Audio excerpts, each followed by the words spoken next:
দিতি বেগম মমতা চৌধুরীর দিকে তাকিয়ে, মা, মেয়ে হিসাবে। আর কিছু বলতে পারল না দিতি বেগম। মমতা চৌধুরী হাত দিয়ে থামিয়ে দিলেন। তারপর সকলের দিকে তাকিয়ে বললেন, মেয়ে নিয়ে তোমাদের ভাবতে হবে না, মেয়ে আমার ঠিক করাই আছে। সবাই হা করে মমতা চৌধুরীর দিকে তাকালেন। আকাশ তার দিকে তাকিয়ে বলল, সে কি নানু, তুমি তো দেখি আমাদের চেয়েও ফার্স্ট।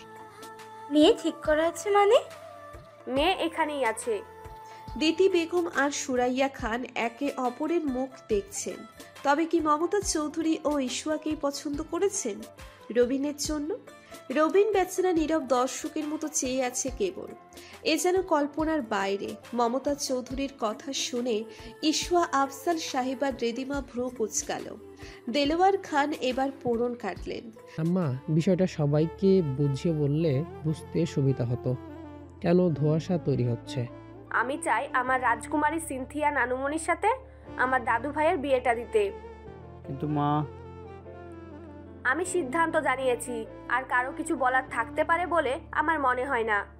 আফজাল সাহেব আর চোখে তার মেয়ে রিদিমার দিকে তাকালেন। দেলোয়ার খানের সতর্ক চোখ দুটো বাপ মেয়েকে যেন টহল দিচ্ছে। রিদিমা তার বাবাকে চোখ নেড়ে আশ্বস্ত জানায়। মেয়ের কথায় আফজাল সাহেব চুপ মেরে যায়। এদিকে ডাইনিং টেবিলে উপস্থিত একজনের চোখ কঠোর থেকে লাল রং ধারণ করল। কাঁটা চামচ হাতের মুঠোতে গেঁথে রক্তে যে ফ্লোর ভেসে যাচ্ছে সেদিকে কারো কোনো খেয়ালই নেই। অন্য একজনের চোখে দৃশ্যটা পড়তেই তার বুকে মোচড় দিয়ে ওঠে। ইশুয়া রবিনের হাতের দিকে তাকিয়ে পাথর হয়ে জমে গেছে। আর কেউই খেয়াল করেনি। সিনথিয়া রবিনের কাঁধে মাথা রেখে বলে উঠল, সত্যি এবার তোকে আমার করে পাবো। তোকে আজ থেকে ফুল অ্যান্ড ফাইনাল ভাবে তুমি করে রাখবো। রিদিমা তার ভাইয়ের ভিতরের উথাল পাথাল টের পাচ্ছে, কিন্তু পরিস্থিতি কিভাবে হ্যান্ডেল করতে হয় সেটা রিদিমা চৌধুরীর চেয়েও ভালো করে কেউ জানে না। নিশ্চয় রবিনের নিশ্চুপ থাকা মেনে নিতে পারছে না। কেন প্রতিবাদ করছে না রবিন এটা নিয়ে? সে খুব অভিমান করলো রবিনের উপর। দিতি বেগম যেন কথা বলার ভাষাই হারিয়ে ফেললেন। তার মাথায় কিছুই ঢুকছে না।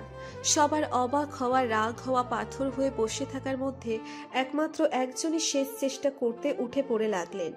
সুরাইয়া খান তার মায়ের দিকে তাকিয়ে বললেন, আমার কিছু বলার আছে মা। তোমার আবার কি বলার থাকতে পারে? আমার মেয়ের বিয়ে ঠিক করেছো, অথচ আমাকে জানালে না। সিনথিয়া রবিনকে ভালোবাসে, ও এই বিয়েতে রাজি। বাকি সিনথিয়ার বাবা, ওর মেয়ের খুশিতেই ওর খুশি। আমি যতটুকু দেলোয়ারকে চিনি। অবশ্যই আম্মা। আর আমি কি চাই, রবিন কি চাই, ওইটা জানার প্রয়োজনও বোধ করলে না? জনে জনে মতামত নিতে হবে নাকি এখন আমাকে? মায়ের ধমকে যেটুকু সাহস সঞ্চার করেছিল সেটুকুও নিভে গেল মুহূর্তেই। বাকিটুকু দেলোয়ার খানের চোখ রাঙানিতেই শেষ। সুরাইয়া খানও বাকি সবার মতো পাথর হয়ে গেলেন। আর কিছুই করার থাকলো না। আর কারো কিছু বলার আছে এই বিষয়ে? রিদিমা তার অরেঞ্জ জুসটা শেষ করে আওয়াজ তুলে গ্লাসটা টেবিলে রাখলো। ওকে গাইস, আমার খাওয়া শেষ, অফিসে যেতে হবে, পরে দেখা হবে। দেলোয়ার খান রিদিমার এই শান্ত ভঙ্গির আচার আচরণে যথেষ্ট অবাক হলেন। এই মেয়ের সবার আগেই প্রতিবাদ করার কথা, কিন্তু সে এতটা শান্ত কি করে? রিদিমা টেবিল ছেড়ে দুপাশ সামনে এগোতে যাবে, তখনই মমতা চৌধুরী বলে উঠলেন, তুমি কিছু বললে না তো? এতে আমার কি বলার থাকতে পারে? তারপরও তোমার একমাত্র ভাইয়ের বিয়ের কথা চলছে। কথা চলছে? রিয়েলি? আমি তো দেখতে পাচ্ছি না। আমার মনে হচ্ছে রেডিওতে স্যাড সং বাজছে আর সবাই স্ট্যাচু হয়ে শুনছে। কিন্তু এই মুহূর্তে আমার একেবারেই সময় নেই, মুডও নেই এসব শোনার। মমতা চৌধুরী হালকা চিৎকার করে বলে উঠলেন, রিদিমা। রিদিমা সেদিকে তোয়াক্কা না করে সিঁড়ি বেয়ে উপরে উঠতে লাগলো। রিদিমা চলে যাওয়ার পর মমতা চৌধুরী দিতি বেগমের দিকে তাকিয়ে বললেন, বৌমা, তুমি তোমার মেয়েটাকে মানুষ করতে পারলে না। রবিন তখন অসহায় চোখে মায়ের মুখের দিকে তাকিয়েছিল। দিতি বেগম ছেলের দিকে তাকিয়ে শাশুড়িকে উদ্দেশ্য করে বললেন, এতদিন তাই মনে হতো, কিন্তু আজ মনে হচ্ছে যদি ছেলেটাকেও ওই রকম অমানুষ করতে পারতাম তবে আজ এভাবে চুপ করে থাকতো না, যে কারোর রায় মাথা পেতে মেনে নিত না। রবিন উঠে দাঁড়িয়ে হাতের কাছের গ্লাসটা সজোরে আছাড় মারল। শান্তশিষ্ট ছেলের এমন কাণ্ডে পরিবারের সবাই অবাক। আফজাল সাহেবও ছেলেকে আপাতত ঘাটাতে চাইলেন না। রবিন দ্রুত বাড়ি ত্যাগ করল। সবাই বুঝতে পেরেছে রাগের মাথায় বাড়ি থেকে বেরিয়ে গেছে রবিন। কেউ ইচ্ছে করেই আটকায়নি তাকে। একে একে সবাই সবার কাজে বিরস মনে চলে গেল। থেকে যায় দেলোয়ার খান আর সিনথিয়া। তারা ব্যস্ত হয়ে পড়েন প্ল্যান সাজাতে। তারেক সাহেব কিছু একটা আন্দাজ করে আফজাল সাহেবের কাছ থেকে জরুরি কাজের বাহানা দিয়ে তাদের বাড়ি থেকে বিদায় নিলেন। তার মতে কারো ফ্যামিলি ম্যাটারে না থাকাই উত্তম। তারেক সাহেবরা বাড়ির পথে থাকাকালীন সময়েই ইশুয়া তার বাবার উদ্দেশ্যে বলল, সামনেই মোড়ে নামিয়ে দিও বাবা। এখন কই যাবি? কেন? ভার্সিটিতে। আজ যেতে হবে না তোকে ভার্সিটিতে। মামুনি, খুব প্রয়োজন না হলে আজ যেও না। আসলে সবাই আমরা একটু শখে আছি আফজালদের বাড়ির ঘটনা নিয়ে। বেশিক্ষণ থাকবো না বাবা, জাস্ট 2টো ক্লাস অ্যাটেন্ড করব। তারেক সাহেব আর বাদ সাধলেন না মেয়েকে। ইশুয়াকে নামিয়ে দিয়ে তার পরিবার বাড়িতে ফিরে গেল। রাস্তার মোড়ে দাঁড়িয়েই রবিনের নাম্বারে প্রায় 8 থেকে 10টা কল দিল ইশুয়া। নাম্বারটা বন্ধ করে ফেলেছে রবিন। তারপর বাধ্য হয়েই শুভর নাম্বারে ট্রাই করলো ইশুয়া। 2বার কল হতেই রিসিভ হয়েছে। হ্যালো, কে বলছেন? আমি আপনাদের ইশুয়া ম্যাম। শুভ ইশুয়ার কল দেখে অবাক হলো। আপনি এত সকাল সকাল? রবিন কি আপনাদের সাথে আছে? না তো, আমি আর নয়ন তো এখনো বাসা থেকে বেরিয়ে হয়নি। ও আচ্ছা। কেন, কোনো সমস্যা? না, আসলে তেমন কিছু না। আপনার কোনো সমস্যা না থাকলে বলতে পারেন কি হয়েছে আমাকে। ইশুয়া খানিকক্ষণ ভেবে কোনো উপায় না পেয়ে শুভকে সবটা খুলে বলল। সত্যি বলতে রবিনের এরকম পাগলামিতে ইশুয়ারও এখন খুব চিন্তা হচ্ছে। শুভ সবটা শুনে বলল, কোনো চিন্তা করবেন না, আমি আর নয়ন দেখছি। রবিনকে পেলে আপনাকে জানাবো। হ্যাঁ প্লিজ দেখুন, আর আমাকে একটু ইনফর্ম দিবেন। ওকে। ইশুয়া ফোন রেখে ভার্সিটির উদ্দেশ্যে রওনা দিল। রিদিমা অফিসের জন্য নিজেকে তৈরি করছিল। আজ প্রথম দিন নিজেদের কোম্পানিতে জয়েন করার। হঠাৎ তার ফোনটা বেজে উঠল। ঠোঁটে লিপস্টিক চালাতে চালাতে কল রিসিভ করে। হ্যালো। ওই গুন্ডি কোনো খবর দিলি না যে? আর তোর দাদিমা কেমন আছে? আছেন এখন ভালোই। তাহলে তুই আবার ব্যাক করছিস নাকি রিদ? না রে, আমার এবার যেতে একটু সময় লাগবে। একটা ঝামেলা সম্পূর্ণ শেষ করতে হবে, তবেই ফিরতে পারবো। ও। আর কিছু বলবি? আসলে আমার অফিসে যেতে লেট হয়ে যাবে। সে কি রে, তুই আজই অফিসে জয়েন করছিস? আমার পক্ষে 1 মিনিট নষ্ট করার কোনো হয় না। তা বটে, তুই যে আমার ব্যাপারে সকল ডেসক্রিপশন তোর কাছে পড়ে আছে শুনে এখন রাখ। আমার দেরি হয়ে যাচ্ছে বললাম তো। ওকে ওকে, টেক কেয়ার। 7 কলটা রাখতেই রেহিনা বেগম এসে পাশে বসলেন। সত্যি একদম অন্যরকম মেয়েটা। সাদ হেসে, মেয়ে বল না মা, তুমি যে তোমার ছেলেকে একটা জমের খাঁচায় ঢুকিয়েছো। এমন জমের হাতে তোকে ছেড়ে যেতে পারলে আমি মরেও শান্তি পাবো। সাদ ওয়াশরুমের দিকে যেতে যেতে, আগে সব ফালতু কথা বলা বন্ধ করে আমাকে একটু শান্তি দাও। কয়টায় ফ্লাইট বললি না তো? 5টায়। তোর সব গোছানো আছে তো? আচ্ছা আমি গেলাম, একটু ঘুম দেই। প্লেনে উঠেই নয়তো মাথাটা ধরবে। এদিকে রিদিমা পার্টস নিয়ে মাত্রই রুম থেকে বের হবে, তখনই তার রুমের দরজায় এসে দাঁড়ায় দিতি চৌধুরী। রিদিমা মায়ের দিকে ভ্রু কিঞ্চিত করে তাকিয়ে বলল, কিছু বলবে মম? রবিনের ব্যাপারে। এখন হাতে একদম সময় নেই, রাতে এসে শুনছি। দিতি বেগম ভালো করেই জানেন তার মেয়ের কাছে কাজটা সবকিছুর ঊর্ধ্বে, তাই সংক্ষেপে তিনি বললেন, ততক্ষণে কি খুব বেশি দেরি হয়ে যাবে না? রিদিমা কপাল চুলকে বলল,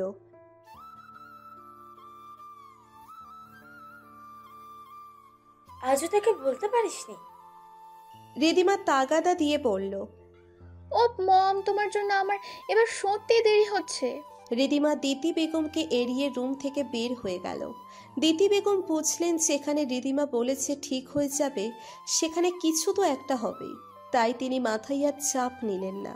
রিদিমা ড্রয়িং রুম ফিরিয়ে বাড়ি থেকে বেরোতে যাবে, তখনই সোফায় বসে থাকা আফজাল সাহেব আর দেলোয়ার খান হাঁক ছাড়লেন। রিদিমা মামুনি, কোথায় যাচ্ছ নাকি? জি অফিসে। আজকেই? হ্যাঁ, কেন কোনো সমস্যা? দেলোয়ার খানের কপালে চিন্তার ভাঁজ পড়ে। হালকা কেশে বললেন, তুমি দেশে ফিরছো, 2টো দিন রেস্ট নাও, তারপর না হয় শুরু করবে। আমি আর 2-3 দিন রেস্ট? কোনো সমস্যা তো নেই, তবুও যদি। রিদিমা ভ্রু কুচকে, তবুও কি? আসলে মামুনি, তুমি এতদিন পর এসেছো, অফিসটাকে তোমার জন্য একটু সাজাতাম, তোমাকে স্বাগতম জানানোর জন্য। অফিস কর্মক্ষেত্র, ওটা স্বাগতম জানানোর জায়গা নয়। আচ্ছা মামুনি, তুই যা, আমরাও অফিসের উদ্দেশ্যে রওনা হচ্ছি। ওয়েট ড্যাড, তোমরা এখনো বাড়ির জামা কাপড় ছাড়োনি? ড্রেস আপ করে অফিসে যেতে যেতে অফিসের হাবার শেষ হবে। আফসাল সাহেব আর দেলোয়ার খান রিদিমার কথায় ভ্যাবাচ্যাকা খেয়ে গেল। এমন স্ট্রিট নিয়ম তারা সত্যিই আজ অব্দি মেনে চলেনি। মানে? আজ অফিসটা আমি সামলাই, তোমাদের যেতে হবে না, তোমরা বরং কাল যেও। তুমি নতুন যাচ্ছ, আমরা গেলে তোমার একটু হেল্প হতো। রিদিমা সন্দেহের দৃষ্টিতে দেলোয়ার খানের দিকে তাকিয়ে, আমি সবটা ম্যানেজ করে নিতে পারবো, আপনাকে এত ভাবতে হবে না। আজ বরং আপনারা হলিডে উপভোগ করুন। কথাটা বলেই রিদিমা বেরিয়ে গেল। আফসাল সাহেব দেলোয়ার খানের দিকে তাকিয়ে বলল, বুঝলে দিলওয়ার, আমার পুষ্কিমিটা সব সামলাতে শিখে গেছে। দেলোয়ার খান তখন কপালের ঘাম মুছতে ব্যস্ত। কঠিন চিন্তায় আজ তার লাঞ্চ হারাম হয়ে যাবে মনে হচ্ছে। ইসওয়া ভার্সিটির ক্যাম্পাসে অন্যমনস্ক হয়ে বসেছিল। হঠাৎ ফোনের রিংটোনের আওয়াজে ধ্যান ভাঙে তার। ইসওয়া চট জলদি ফোন রিসিভ করলো। হ্যালো, আপনি কোথায় ম্যাম? আমি ভার্সিটিতে। রবিনের কোনো খোঁজ পেলেন? আমি আপনার ফোনে একটা লোকেশন দিচ্ছি, যত তাড়াতাড়ি সম্ভব চলে আসুন। ইসওয়া কিছু বুঝে ওঠার আগেই ফোনটা কেটে গেল। বেশিক্ষণ সময় নিল না সে। রবিনের দেওয়া সেই কালো শাড়ির কুচিগুলো হাত দিয়ে হালকা তুলে ফোন হাতে বেরিয়ে আসলো ভার্সিটি থেকে। তারপর নয়নের দেওয়া অ্যাড্রেসে পৌঁছতে মনস্থির করল। নয়ন শুভ আর রবিনের অট্ট হাসিতে ভেঙে পড়বে যেন দুই কামরার এই কাজী অফিসটা। রবিন নয়নের কাঁধে কিল মেরে বলল, গুড অ্যাক্টরস তোরা। তোর জন্য কলিজা কাটতে পারি দোস্ত, এ আর এমন কি? তাহলে কেটে ফেল। শুভ নয়নের দিকে তাকিয়ে, যা তো পাশের বাজার থেকে 1 কেজি আস্ত গরুর কলিজার একটা ছুরি নিয়ে আয়। রবিন কপাল কুঁচকে, মানে? কলিজা বলেছি, কার কলিজা সেটা তো বলিনি। শালা হারামির বাচ্চা। তিন বন্ধু আবারও উচ্চ হাসিতে মেতে উঠেছে। ততক্ষণে ঈশ্বর রিকশা এসে দাঁড়ায় কাজী অফিসের সামনে। নয়নের নাম্বারে আবারও কল করলো ইশুয়া। নয়ন ইশুয়ার কল দেখে কাজী অফিসের জানালা দিয়ে বাইরে তাকালো।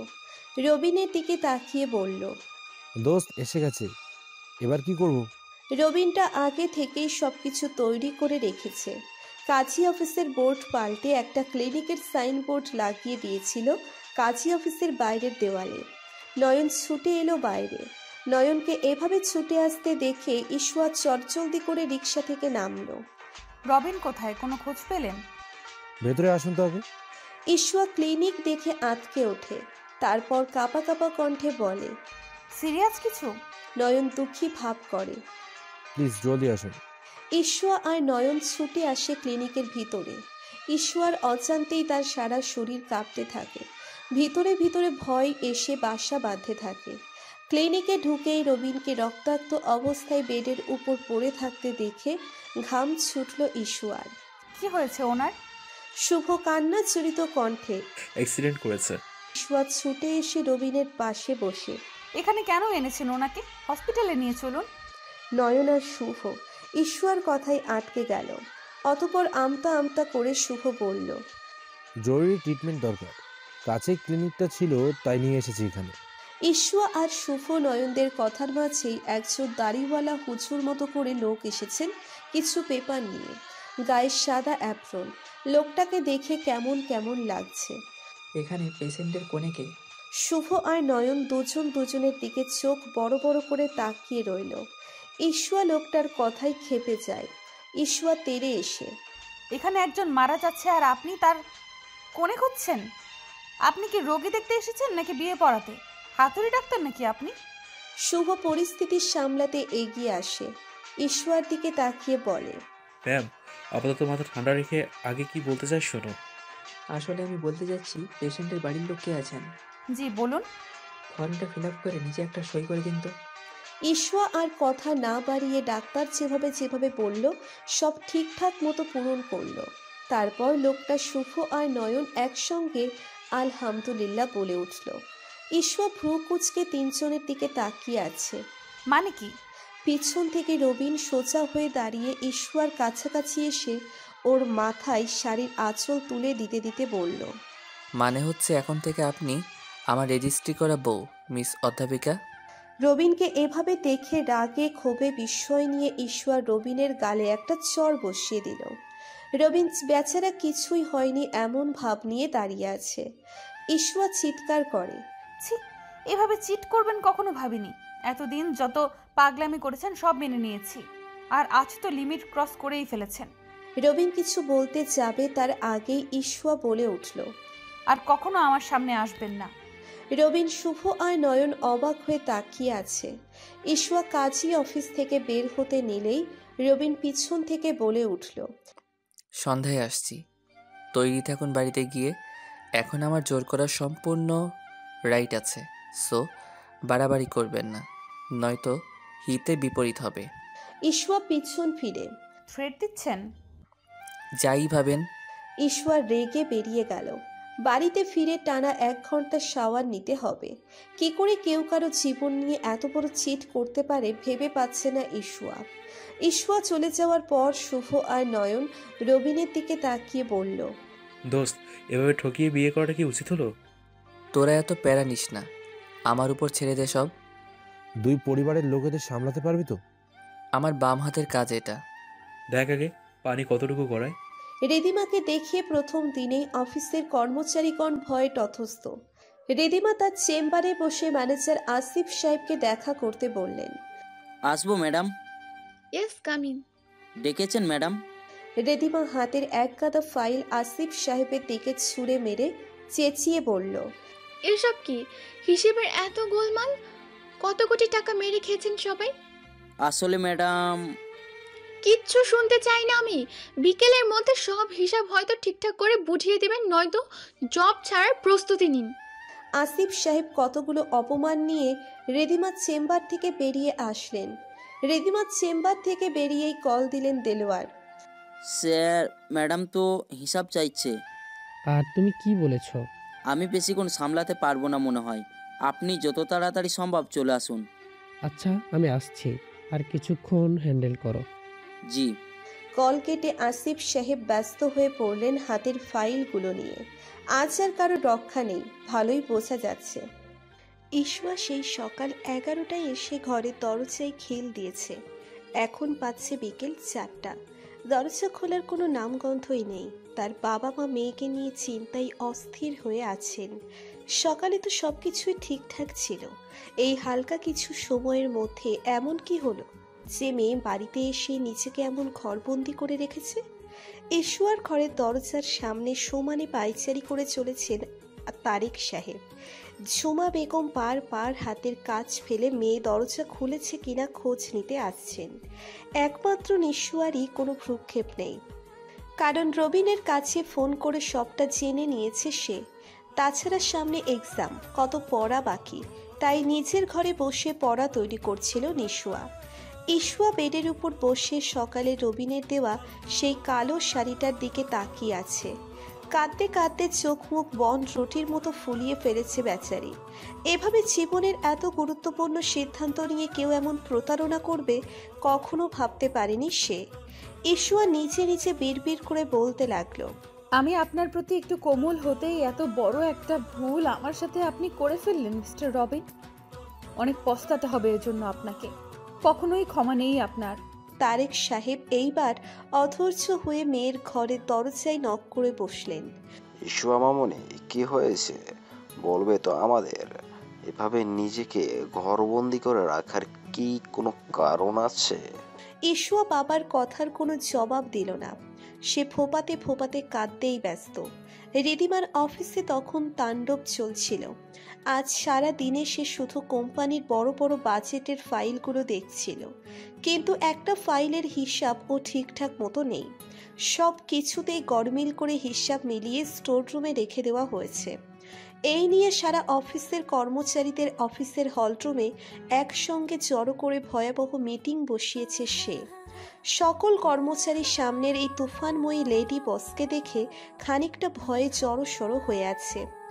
আপনাদের এখানে কাজে রাখা হয়েছে, অফিসে এসে নিশ্চয়ই আপনাদের ম্যাথ এক্সাম নেওয়া হয় না যে এভাবে হিসেবের খাতার শেষে গিয়ে কোনো রকম ভাবে ফলাফল মিলিয়ে দিবেন।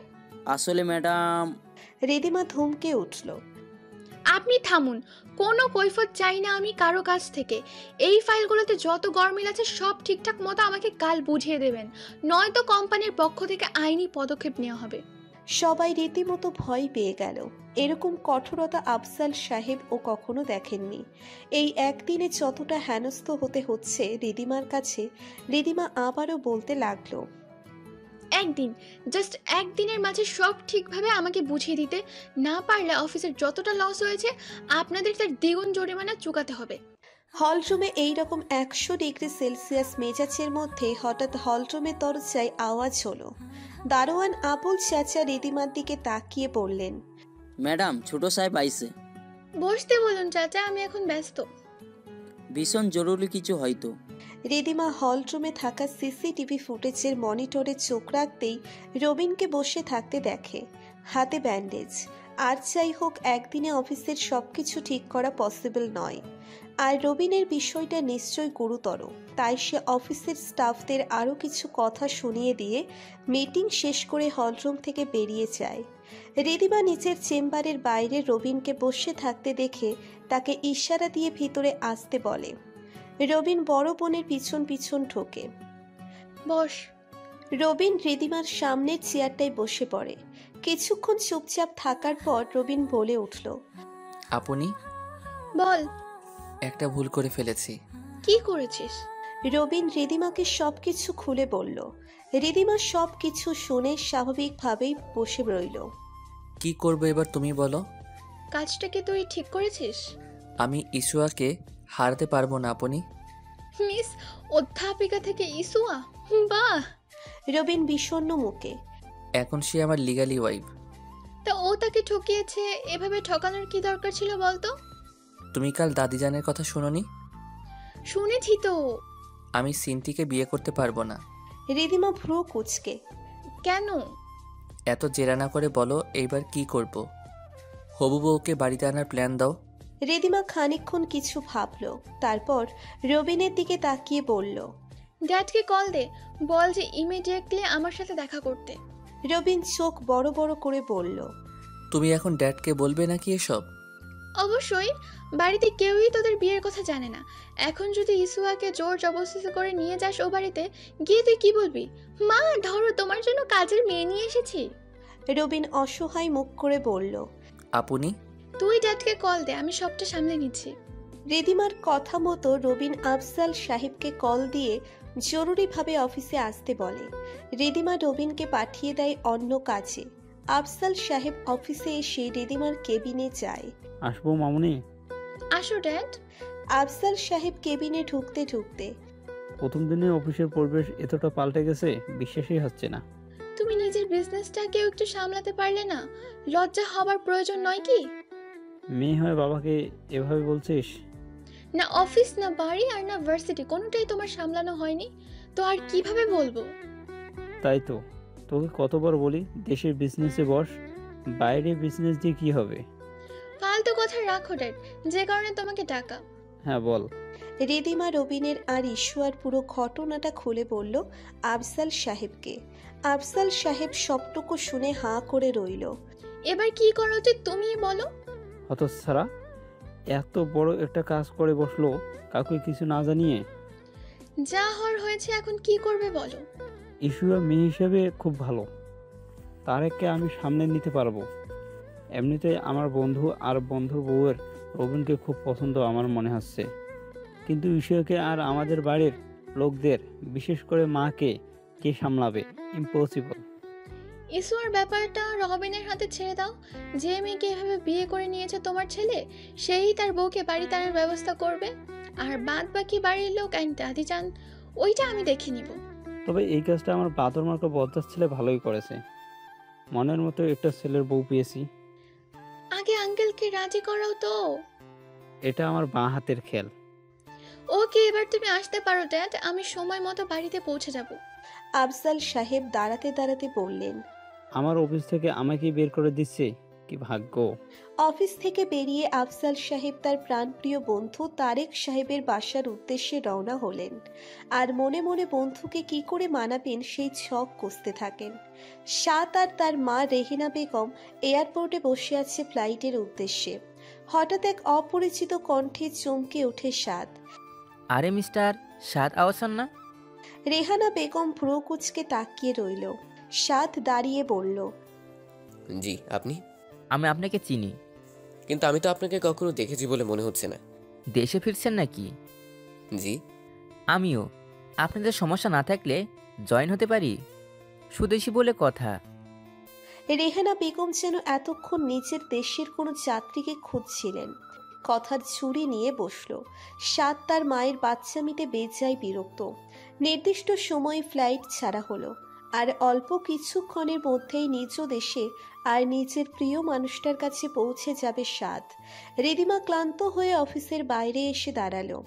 আজ রিকশায় চড়তে ইচ্ছে করছে খুব। এই যন্ত্র মানবীর জীবনে সে হাঁপিয়ে উঠেছে। আজ যদি একবার বৃষ্টি হতো, কিন্তু এই উত্তপ্ত রোদের দিনে এটা আশা করা নিছক বোকামি, সেটা রিদিমা খুব ভালো করেই জানে। এসব ভাবতে ভাবতে হঠাৎ এই যান্ত্রিক রিদিমা ভার্সিটির চঞ্চল কিশোরীতে ফিরে গেল। পায়ের হিলগুলো খুলে হাতে নিল, উঁচু করে বাঁধা চুলগুলো খুলে দিল। হাঁটতে লাগলো এই শহরের ফুটপাত ধরে। 5 মিনিট এভাবে হাঁটার পর হঠাৎই মুখোশ পরা দুজন লোক রিদিমাকে পেছন থেকে আক্রমণ করে, মুখ চেপে ধরে, একটা কালো মাইক্রোবাসে ওঠায় জোর করে। রিদিমা বেশ খানিকক্ষণ চোরাচুরি করে শান্ত ভঙ্গিতে বসে রইল। তারপর পকেট থেকে মোবাইলটা বের করে টম অ্যান্ড জেরি চালু করলো। আপাতত এই মুহূর্তে মোবাইলে কার্টুন দেখা ছাড়া কোনো কাজ করা যায় না বলে রিদিমার মনে হচ্ছে না। কিডন্যাপারটা অবাক হয়ে তাকিয়ে আছে রিদিমার দিকে। একজন বলে উঠল, এটাও সম্ভব? রিদিমা মোবাইলেই মনোযোগ রেখে বলল, ওয়াই নট? তুমি অনেকটা বড় হয়ে গেছো শিলা, কিন্তু তুমি হয়তো ভুলে গেছো বয়সে আমি তোমার থেকেও বড়। আর তাছাড়া কি? আমি এতটা বোকা হয়ে যাইনি যে শার্ট প্যান্ট পরলে বডি স্ট্রাকচার দেখলে বুঝবো না কোনটা মেয়ে আর কোনটা ছেলে। আচ্ছা বুঝলাম, তুমি আমার শারীরিক গঠন দেখে বুঝেছো আমি মেয়ে, কিন্তু আমার আর ভাইয়ার তো মুখোশ পরা। কি করে বুঝলে আমি শিলা? জানো শিলা, কিছু কিছু জিনিস আমাদের কাছে খুব স্পেশাল হয়, যা চাইলেও ভোলা যায় না। এই ধরো আমাদের প্রিয় মানুষদের গায়ের স্মেল। শিলা হাঁ করে তাকিয়ে আছে। শাহেদ যেন রিদিমার কথায় কিছুটা ইতস্তত বোধ করছিল। তারপরও এতদিন পর এই মেয়েটাকে কাছে পেয়েছে সে, আর হারাতে দিবে না বলে ঠিক করলো। শাহেদ হালকা কেশে বলল, যেমন? রিদিমা এতক্ষণ ধরে মোবাইলেই নজর রেখেছিল। শাহেদের কথায় এবার শাহেদের চোখে চোখ রাখলো। যেমন যেমন আমাদের মায়ের গায়ের গন্ধ। শাহেদ বেশ ভালো করেই বুঝতে পারল রিদিমা তাকে এড়িয়ে গেল। শাহেদ মাইক্রোবাসের জানালা দিয়ে বাইরে তাকিয়ে রইল, কিন্তু মনের চোখ যেন কোনো চোখে তার প্রিয় মানুষটাকেই দেখছে। রিদিমা পুনরায় মোবাইল ফোনে নজর দিল। শিলা রিদিমাকে বলল, ভাইয়া ঠিকই বলেছিল। রিদিমা আর চোখে একবার শাহেদের দিকে তাকিয়ে আবার শিলার দিকে তাকালো। কি বলেছে তোমার ভাইয়া? শিলা হাত নেড়ে নেড়ে অভিনয় করে। The great business lady Riddhima Chowdhury কোনো কিছুতেই অবাক হয় না। রিদিমা মুচকি হেসে শাহেদের দিকে তাকায়। শাহেদ বোনের কথায় লজ্জা পেয়ে জানালা দিয়ে বাইরে তাকিয়ে নিজের মুখ লুকানোর চেষ্টা চালাচ্ছে যেন। শিলা আবার বলল, আসলে আপু, স্বয়ং আজরাইল যদি এসে তোমাকে ডিনারে ইনভাইট করে তাও তুমি অবাক হবে না। রিদিমা শিলার এমন বোকা বোকা কথাই হালকা হেসে ফোনে নজর দেয়। বন্ধুর মুখে সবটা শুনে তারেক সাহেব আর ঝুমা বেগম ধপ করে বসে পড়লেন ড্রয়িং রুমের সোফায়। আফজাল সাহেব বন্ধুকে আশ্বস্ত জানাতে বললেন, দেখ যা আবার হয়ে গেছে, এখন তোরা প্লিজ বাধা দিস না। আমার বৌমাকে আমার বাড়িতে পাঠানোর ব্যবস্থা কর। তারেক সাহেব হাঁ করে শুনছেন বন্ধুর কথা। তার মুখে যেন কেউ কষ্টেপ মেরে দিয়েছে। সেদিক থেকে ঝুমা বেগম এগিয়ে আফজাল সাহেবের দিকে তাকিয়ে ঝুমা বেগম বললেন, কি বলছেন ভাইজান? এত বড় একটা অঘটন! না জানি আমার মেয়ের মনের অবস্থাটা কেমন, আর আপনি বলছেন এই কথা? মাফ করবেন ভাইজান, আমি আপনার বন্ধুর মতো একেবারেই নই। আফজাল সাহেব অসহায় মুখ করে বললেন, ভাবি সাহেবা, ভুলটা আমার ছেলের, কিন্তু এখন ওরা কাগজে কলমে স্বামী স্ত্রী। সেটা আমার মেয়েকে ঠকিয়ে চিট করে এই বিয়ে না আমার মেয়ে মানে আর না মানে আমি আর না। তারেক সাহেব স্ত্রীর দিকে তাকিয়ে, 1 মিনিট ঝুমা।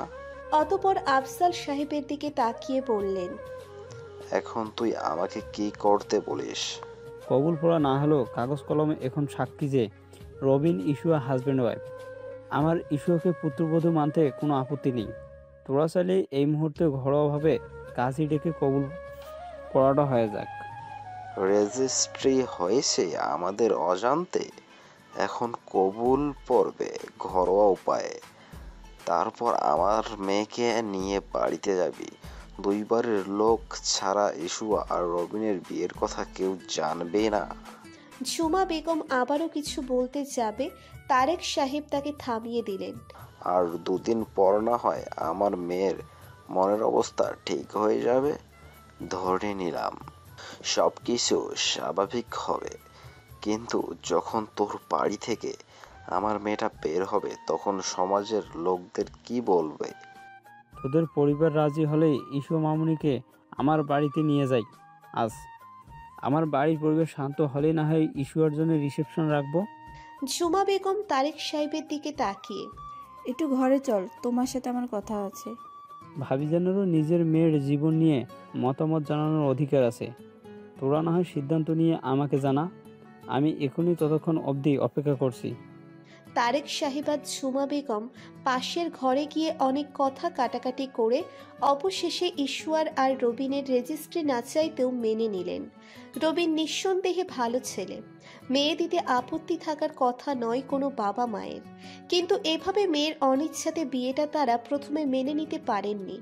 অনেকক্ষণ স্বামী স্ত্রী যুক্তি পরামর্শ করার পর ড্রয়িং রুমে আসেন। আফজাল সাহেব গম্ভীর মুখে ইস্যুয়ার বাবা মায়ের সিদ্ধান্ত জানার জন্য অধীর আগ্রহে তাদের মুখপানে চেয়ে আছেন। দেখুন ভাইজান, জন্ম মৃত্যু বিয়ে আল্লাহর হাতে, কপালে যা হওয়ার থাকে তাই হবে, এতে কারো হাত নেই। আমরা ওদের বিয়ে মেনে নিলাম। তবে কি ভাবি সাহেবা? তবে এখন আমরা আমাদের মেয়েকে জোর করে তার বাড়িতে পাঠাতে পারবো না। ইস্যুয়া রাজি হলেই স্বেচ্ছায় যেতে পারে। ধন্যবাদ। আরেকটা কথা, এখানে ঘরোয়াভাবে কাজে ডেকে কবুল পড়াটা হোক আগে, তারপর ইস্যু চালিয়ে যাবে, নয়তো আমরা কেউ ওকে জোর করবো না। আফজাল সাহেব রিদিমাকে কল করেন। ফোনটা বারবার কেটে দিচ্ছে রিদিমা। বাধ্য হয়ে রবিনকে কল করেন। বাবা ছেলে সবটা ডিসকাস করার পর রবিন সাদা রঙের একটা পাঞ্জাবি পরে শুভ নয়নার একটা কাজী নিয়ে ইস্যুয়াদের বাসায় উপস্থিত হয়। রান্নার তোড়জোড় চলছে ঝুমা বেগমের কিচেনে। ঘরোয়াভাবে হলেও অন্তত কিছু নাস্তা পানি দেওয়া তো এক ধরনের ভদ্রতা, তাই তিনি এই স্বল্প সময়ে যতটুকু পারছেন ততটুকু করার চেষ্টা করছেন। নিশোয়া খুবই এক্সাইটেড বোনের আর রবিনের বিয়ে নিয়ে। একমাত্র ইস্যুয়াই এখনো পর্যন্ত জানলো না যে তার বাসায় এত কিছু হয়ে যাচ্ছে।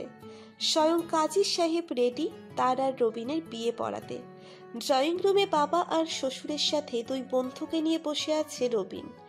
আফজাল সাহেব, তারেক সাহেব আর কাজী সাহেব মিলে আড্ডা দিচ্ছে। তাদের বয়সী আলাপ যাকে বলে আর কি। শুভ আর নয়ন বন্ধুর বিয়েতে কি কি করতে হবে তার পরিকল্পনা করছে। শুধুমাত্র রবিনই এদিক সেদিক তাকিয়ে ইস্যুয়াকে খুঁজছিল, কিন্তু ইস্যুয়ার আধা ঘন্টাতেও কোনো দেখা মেলেনি। বাধ্য হয়েই রবিন নিশোয়ার খোঁজে রান্নাঘরে যায়। দুর্ভাগ্যজনকভাবে রবিন শাশুড়ি ঝুমা বেগমের চোখে পড়ে যায়। ঝুমা বেগম রবিনকে দেখে হাসি মুখে এগিয়ে আসেন। কিছু লাগবে বাবা? নিশোয়া তখন রান্নাঘরে মাকে হেল্প করছিল। ঝুমা বেগমের কথায় নিশোয়া ও পেছনে ফেরে। রবিন আমতা আমতা করে বলল, ঝুমা বেগম নিঃস্বার দিকে তাকিয়ে বলল, ওকে উপরে ওয়াশরুমটা দেখিয়ে দিয়ে আয় তো। নিঃস্ব মায়ের কথায় সম্মতি জানিয়ে রবিনকে নিয়ে উপরে যাওয়ার উদ্দেশ্যে সিঁড়ি দিয়ে উঠতে থাকে। রবিন পিছন থেকে বলে, ওই শালি, তোমার বোন কই? একবারও দেখলাম না যে। ইস রে, আপুকে তো টাকাই হয়নি। রবিন ভ্রু কুচকে বলে। মানে? নিঃস্ব রবিনের দিকে তাকিয়ে বলল, মানে তোমার বউ এখনো জানেই না যে তার বাসায় আবার বিয়ে হতে যাচ্ছে। বলো কি? নিঃস্ব অসহায় মুখ করে বলে, তোমার আপু কি রুমেই আছে? আজ সারাদিন রুমেই আছে, দরজা ভেতর থেকে বন্ধ। এই মা, কি বলো?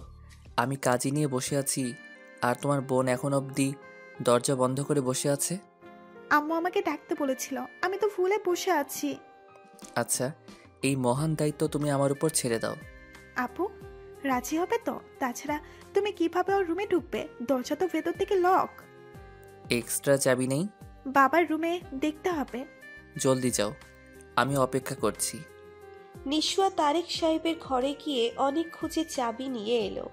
নিঃস্বা হাঁপাতে হাঁপাতে বলল, এই নাও, পেয়েছি।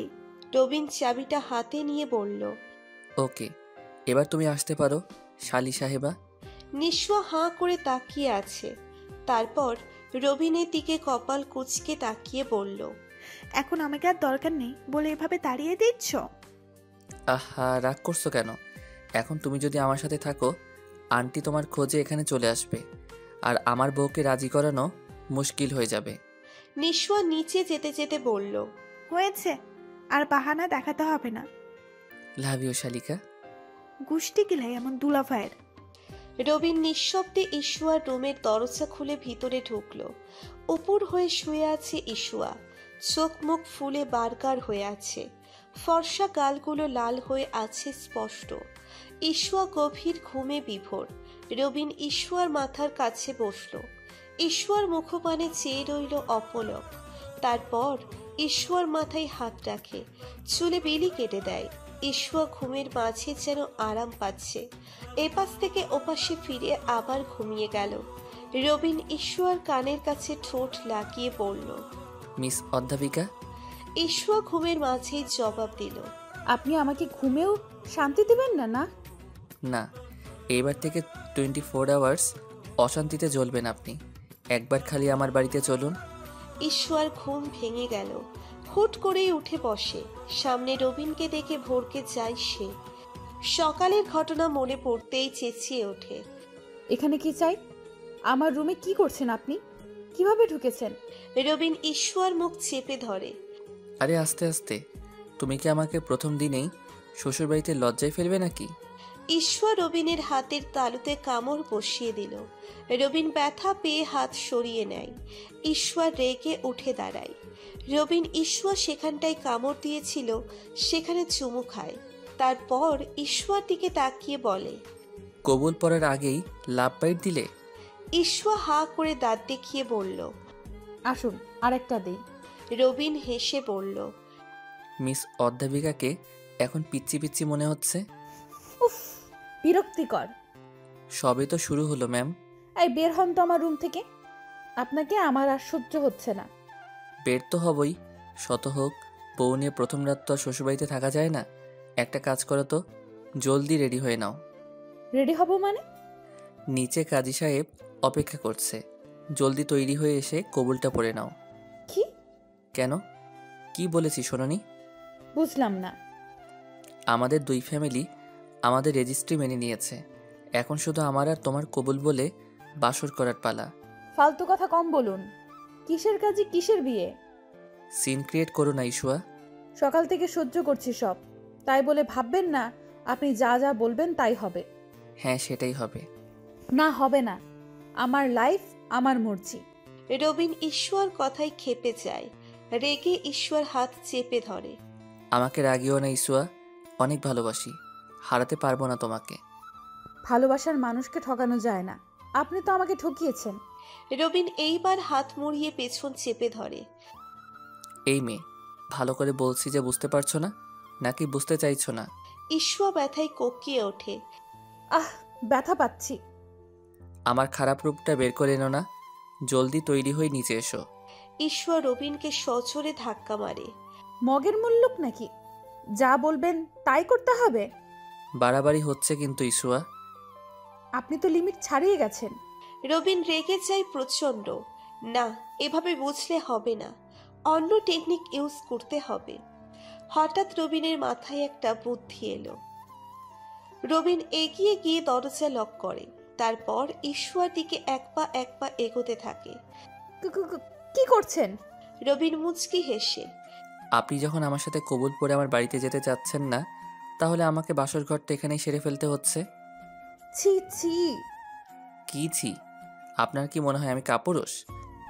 বিয়ের দিনই বউকে ছেড়ে বাড়িতে গিয়ে কোলবালিশ জড়িয়ে ঘুমিয়ে পড়ব? কি বলছেন এসব? রবিন বুঝতে পারছে ঈশ্বর গলতে শুরু করেছে, তাই টেকনিকটাকে সে আরো ভালোভাবে ব্যবহার করার সিদ্ধান্ত নিল। রবিন তার পাঞ্জাবির উপরে দুটো বোতাম খুলতে লাগলো। দেখুন। দেখাও। দেখতেই তো চাচ্ছি, আমি তো রেডি। ইস, কি বাজে কথাবার্তা। আজ সকাল থেকে তুমি একমাত্র ব্যক্তি যার কাছে আমি পৃথিবীর সবচাইতে বাজে কথাবার্তা ইউজ করতে পারি। আমি বলতে চাচ্ছি, আমি কিচ্ছু শুনতে চাই না। আমার এখন কিছু শোনার টাইম নেই। এখন আমি আমার বউকে আদর করব। ঈশ্বর চোখ দুটো কোটর থেকে বেরিয়ে আসছে। রবিন কি সত্যিই কিছু করে বসবে নাকি?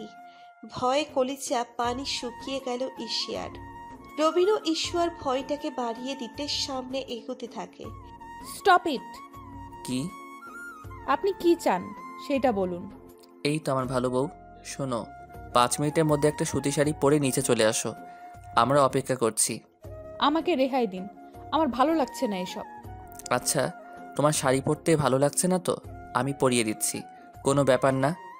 ঈশ্বর রবিনের দিকে তাকিয়ে, কেন এমন করছেন?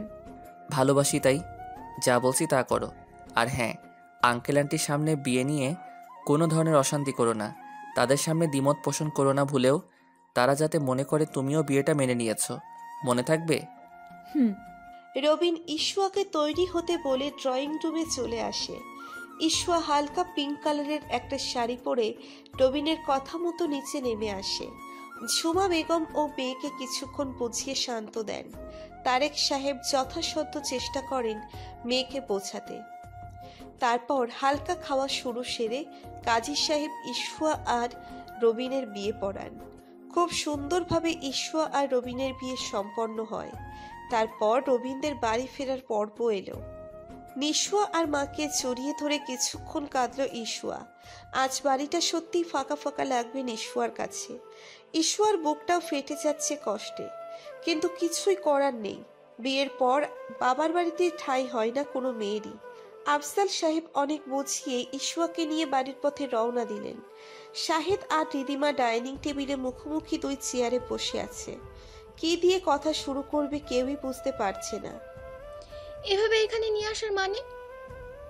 আমাদের সাথে কিছুটা টাইম স্পেন্ড করুন। আর তাছাড়া আমার জানা মতে এই সময়টা আপনার কাজের সময়ের মধ্যে পড়ে না। আমার ব্যাপারে খোঁজও রাখেন দেখছি। গোয়েন্দা বিভাগের হেড বলে কথা। বুঝলাম না। বুঝিয়ে বলার জন্যই আজ এখানে নিয়ে আসা। কি বলবেন একটু জলদি বলুন, আমার বাড়িতে খুব ইম্পর্টেন্ট কাজ আছে, সময় মতো পৌঁছাতে হবে। আমার জন্য আগের মতো আলাদা করে এখন আর সময় রাখা হয় না বুঝি। না, রীতিমাতে অনেক চেঞ্জ এসেছে। জানি। এই রীতিমাকে ভাঙাও যায় না, আবার মস্কানোও যায় না। কাজের কথা বলুন। অনেক সময় নিয়ে বলতে হবে। আমি কি আপনার জীবনের একটা দিন ধার নিতে পারি? একটা দিন? Long time. জানি আপনি ব্যস্ত লোক। এখন আমাকে বেরোতে হবে, ফিরতে ফিরতে দেরি হয়ে যাবে। আপনাকে আমি জানিয়ে দেব ফোনে কখন দেখা করা সম্ভব। আর একটু বসুন, শিলা আপনার জন্য কফি করতে গেছে। অন্য একদিন সব হবে। কোথাও কফিও? রিদিমা তড়িঘড়ি করে বেরিয়ে আসলো শাহেদের বাড়ির ভিতর থেকে। এতক্ষণ যেন শ্বাসটা আটকে রেখেছিল সে। এই একটা মাত্র ব্যক্তি চাইলেই রিদিমাকে ভিতর থেকে পুরো নাড়িয়ে দিতে পারে। তাই রিদিমা এখনই এত সহজে গলে যেতে চায় না। আজকের এই রিদিমাকে তৈরি করতে তার অনেক কাঠখড় পোড়াতে হয়েছে। চৌধুরী বাড়ির দরজায় দাঁড়িয়ে আছে ইশুয়া। রবিন, শুভ আর নয়ন বাড়ির বাইরে দাঁড়িয়ে হাসি ঠাট্টা করছিল। ঈশ্বরকে দরজায় দাঁড় করিয়ে গেছেন আফজাল সাহেব। নতুন বউ বলে কথা, হালকা মিষ্টি বুক করা ছাড়া কি আর গৃহপ্রবেশ করানো যায়? ঈশ্বর দাঁড়িয়ে দাঁড়িয়ে খুব বোর হচ্ছিল। তার ঠিক কয়েক হাত পিছনেই দাঁড়িয়েছিল রবিন, শুভ আর নয়ন। হ্যাঁ রে দোস্ত, এখন ওরা কি বলে সম্বোধন করবো আমরা? তাই তো। সিম্পল, বাড়িতে ভাবি, ভার্সিটিতে ম্যাম। ভার্সিটির চাকরিটা করবে নাকি? ইস্যুয়া চাইলেই করতে পারে। এইভাবেই অনেক জোর জবরদস্তি করে ফেলেছি। ওর ইচ্ছের বাইরে আর কিছু করব না রে। এই সিদ্ধান্তটা তুই ঠিক নিয়েছিস দোস্ত। মেয়েটা অনেক সহ্য করেছে। ওনাকে কয়টা দিন সময় দে নিজেকে সামলাতে। তা তো দিতেই হবে। না জানি কেমন ফিল করছে, সকাল থেকে যা যাচ্ছে ওর উপর দিয়ে। আফজাল সাহেব বাড়িতে ঢুকে সবাইকে নিচে ডাকলেন। তারপর ঈশ্বর আর রবিনের বিয়ের কথা জানান। রবিন ঈশ্বর বিয়ের সংবাদে বাড়ির সকলেই অবাকের সাথে সাথে খুশিও হলেন। খুশি হতে পারলেন না কেবল দেলোয়ার খান আর মমতা চৌধুরী। সিনথিয়ার মাথায় বাজ পড়ল। মামার কাছে রবিনের আর ঈশ্বর বিয়ের কথা শুনে বদমেজাজি রূপটা তার বেরিয়ে এলো। আফজাল সাহেব তার মায়ের দিকে তাকিয়ে, দেখ মা, না জানি হুট করে আজ সকালে খাবার টেবিলে তুমি একটা সিদ্ধান্ত জানিয়ে দিলে, কিন্তু এখন যা হবার অবিনের ইচ্ছে মতোই হচ্ছে। এখানে ইস্যু মামুনির কোনো দোষ নেই। ওকে কোনো ধরনের হেনস্থা করো না।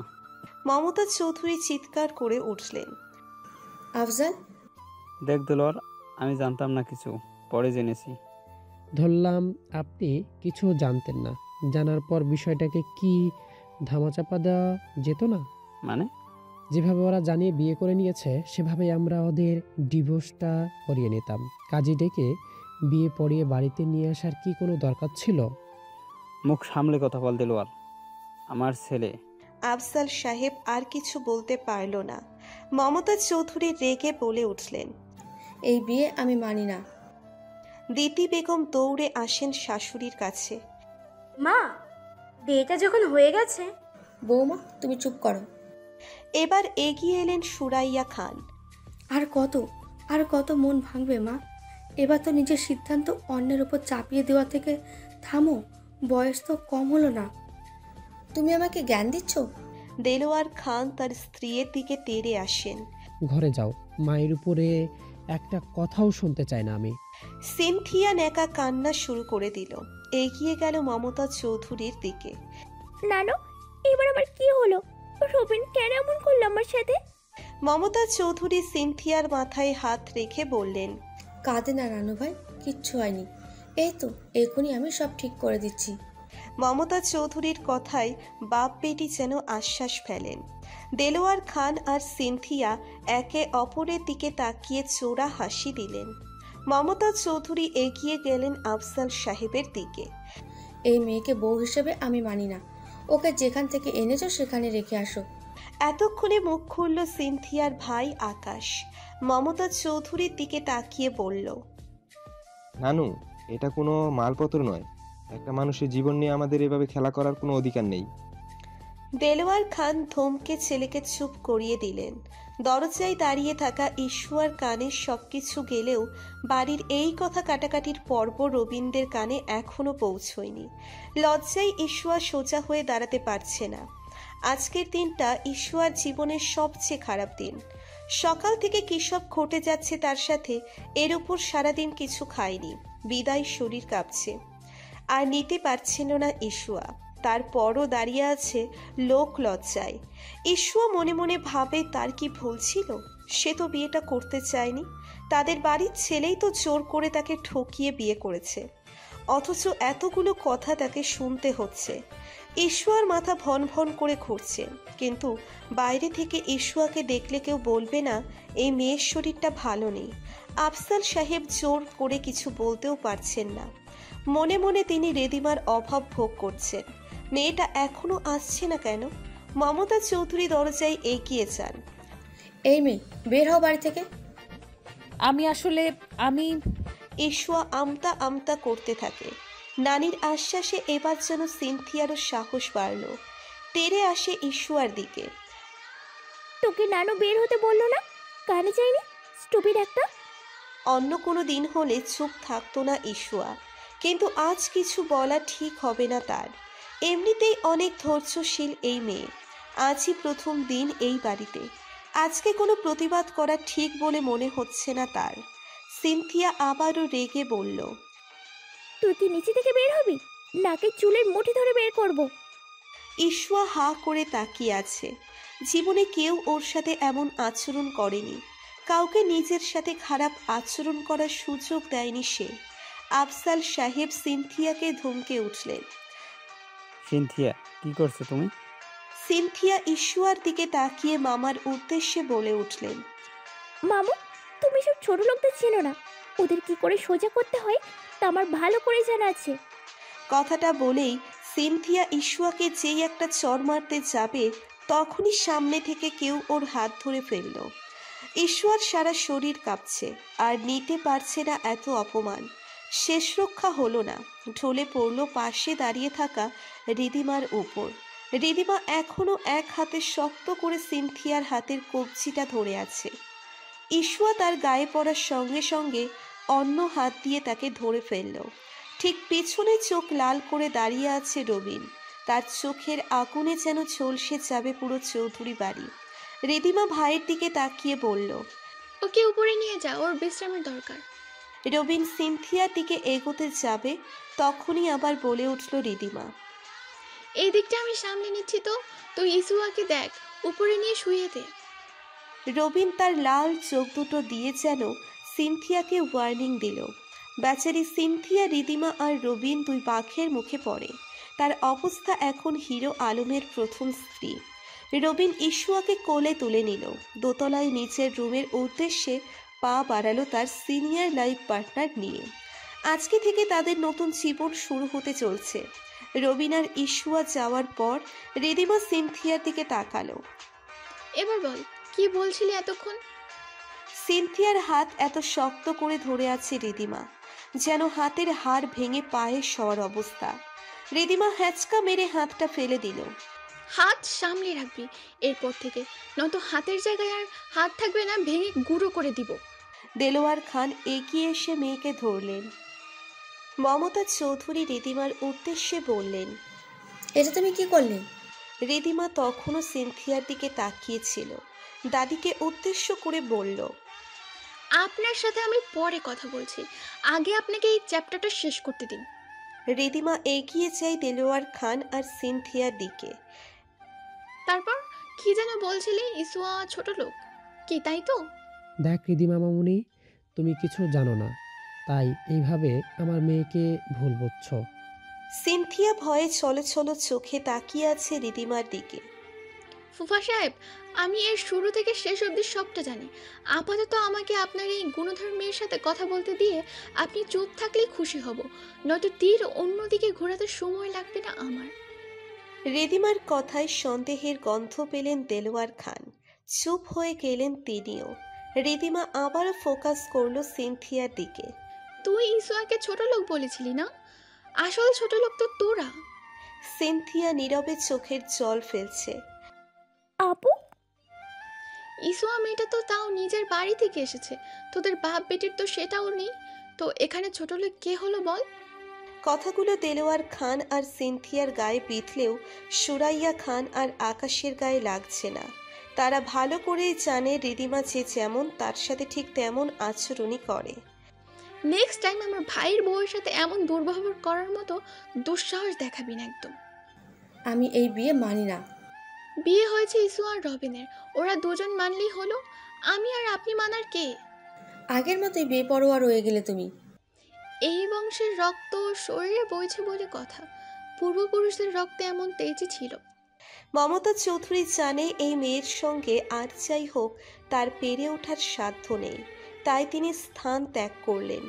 সবাই সবার কাজে গেল। সুরাইয়া খান আর দিতি চৌধুরী রান্নাঘরে আজ বিশাল আয়োজন রেখেছেন, সেই কাজ সামলাতে ব্যস্ত তারা।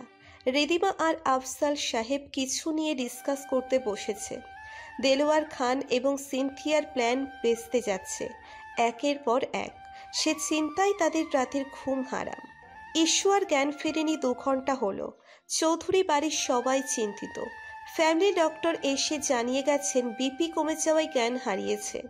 চিন্তার কিচ্ছু নেই, একটু পর স্বাভাবিকভাবেই জ্ঞান ফিরবে।